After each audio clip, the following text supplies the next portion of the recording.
Hai semua, balik lagi di channel Ron Super. Kali ini saya akan membahas alur cerita dari anime Fire Force Season 2. Sebelumnya, saya telah merangkum alur cerita season pertama, yang mana di season ini kita diperlihatkan perjalanan Shinra Kusakabe yang berhasil menembus tim pemadam kebakaran khusus Kompi 8. Di tim ini, Shinra dan kawan-kawannya perlahan menemukan jawaban dari rahasia-rahasia dunia api yang ditinggalinya. Shinra akhirnya mengetahui bahwa dia memiliki kekuatan yang menghubungkannya dengan dimensi lain yang bernama Adolabars. Shinra juga berhasil menemukan adiknya, yang kini bergabung dengan Kesatria Tudung Putih yang merupakan musuh dari tim pemadam kebakaran khusus. Kesatria Tudung Putih inilah yang ingin mengumpulkan para pemilik api seperti Shinra untuk diserahkan kepada pemimpin mereka yang bernama Evangelis.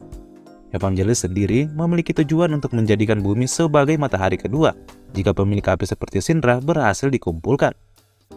Bagi kalian yang penasaran dengan alur cerita Fire Force season pertama, silakan klik link di kolom deskripsi. Nah, di season 2 kali ini, saya akan membagi rangkuman alur ceritanya menjadi 12 bagian, di mana di bagian pertama ini, saya akan membahas episode 1 dan 2. Kalau sudah paham, mari kita masuk ke alur ceritanya.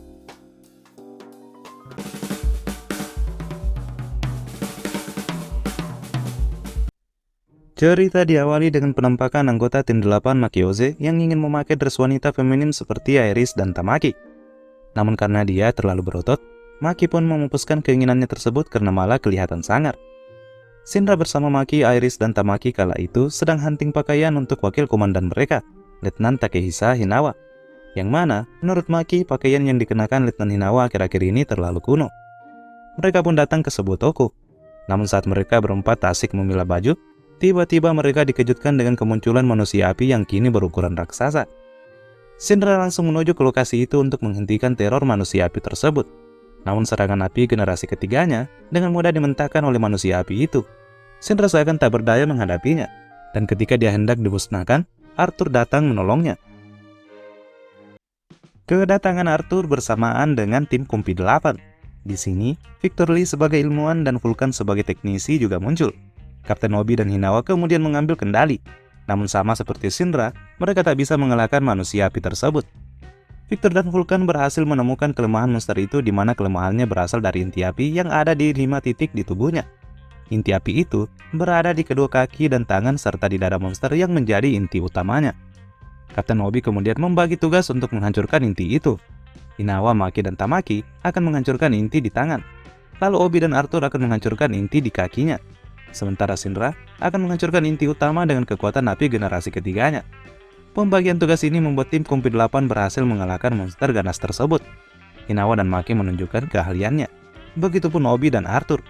Shinra yang memang menjadi andalan tim Kompi 8 akhirnya berhasil mengalahkan monster itu setelah menembus inti api di dadanya. Setelah berhasil mengalahkan monster api yang cukup besar, tim Kompi 8 kembali ke markas mereka. Di sini, Hinawa akhirnya menjadi bulan-bulanan Maki, Iris, dan Tamaki. Kapten Obi yang melihatnya tentu saja geram. Namun para wanita menunjuk Shinra sebagai dalang di balik penampilan Hinawa yang begitu buruk. Walhasil, Shinra pun akhirnya dihukum oleh Kapten Obi. Penderitaan Shinra tak berakhir sampai di sini. Tidak lama berselang, dia diajak oleh Kapten Obi untuk mengikuti kontes binaraga antar tim Kompi Fire Force. Obi mengatakan bahwa kontes ini sebelumnya dimenangkan oleh tim Kompi pertama, di mana saat itu mereka masih memiliki Letnan Reka Hoshimiya. Shinra kemudian melihat otot-otot dari tim lain yang membuatnya malah semakin geli. Namun karena dipaksa, dia akhirnya ikut memamerkan ototnya bersama rekan-rekannya di tim 8 yang malah kering seperti ini. Kehidupan Shinra di season 2 ini tampak baik-baik saja hingga suatu hari, Kapten Obi menyarankannya untuk menemui Kapten Soichiro Hagu yang merupakan komandan tim Kompi divisi keempat.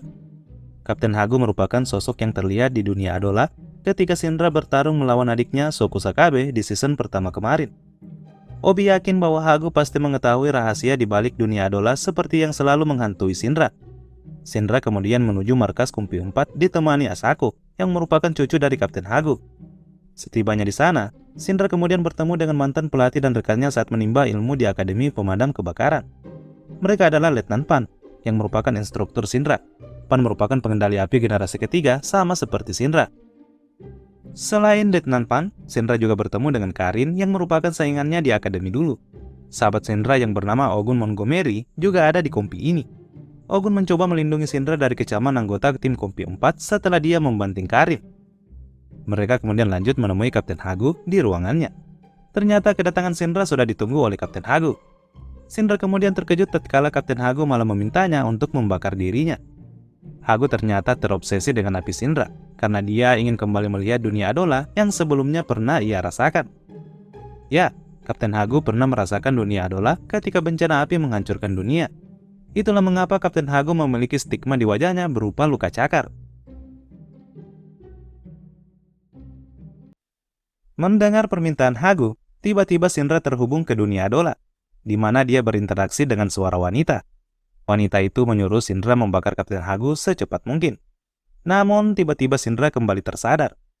Ketika Shinra dan Hagu melanjutkan pembicaraannya, tiba-tiba maskot tim pemadam kebakaran Mamoru menerobos masuk ke ruangan mereka.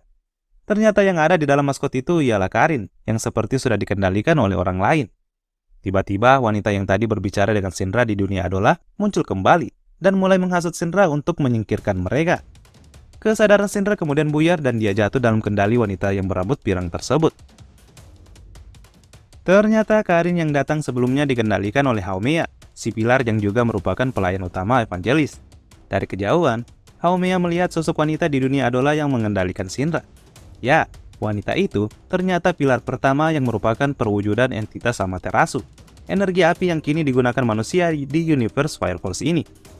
Shinra yang terus dikendalikan kemudian bertarung dengan Kapten Hagu dan Pan. Hagu yang tidak memiliki kekuatan mengendalikan api melawan Shinra dengan alat-alat yang diciptakannya. Hingga akhirnya Arthur dan Ogun turut menghadapi Shinra. Shinra dalam mode monster kemudian menyerang Arthur. Namun Arthur dengan polosnya malah menggunakan Kapten Hagu sebagai perisainya. Shinra dan Arthur kemudian bertarung. Disinilah kita diperlihatkan masa lalu Arthur yang memiliki kedua orang tua yang sangat menyayanginya. Karena hidup dalam kemiskinan, ayah Arthur selalu mengarang cerita untuk membentuk imajinasi Arthur tentang dirinya yang merupakan keturunan bangsawan raja. Arthur hanya bisa mengenang cerita itu hingga saat ini, sementara kedua orang tuanya sudah tewas setelah mengorbankan dirinya melawan manusia api. Namun pesan ayahnya itu terus berpengaruh pada Arthur, yang sampai detik ini selalu menganggap dirinya sebagai kesatria bangsawan. Dan dengan api Excaliburnya, Arthur kemudian berhasil mengalahkan Shinra. Setelah tumbang, Shinra mencoba melawan kendali Amaterasu yang terus menghasutnya. Dia akhirnya berhasil keluar dari kendali itu setelah meninju wajahnya sendiri. Namun sebelum sadar, Shinra mengingat perkataan Amaterasu yang mengatakan kalau dia juga adalah seorang pilar, sama seperti Haomeya, So, dan dirinya. Nah, bagi kalian yang belum tahu, pilar merupakan pengendali api khusus yang memiliki Adola Bars. Para pilar inilah yang dibutuhkan Evangelis untuk membuat bumi menjadi matahari kedua dan menciptakan dunia baru. Scene kemudian ditutup dengan upaya Shinra yang mencoba mengelak dari pernyataan dirinya adalah seorang pilar. Nah, demikianlah alur cerita Fire Force Season 2 part 1 dari saya.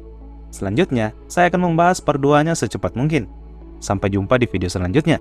Saya Admin Ruang Super, pamit undur diri.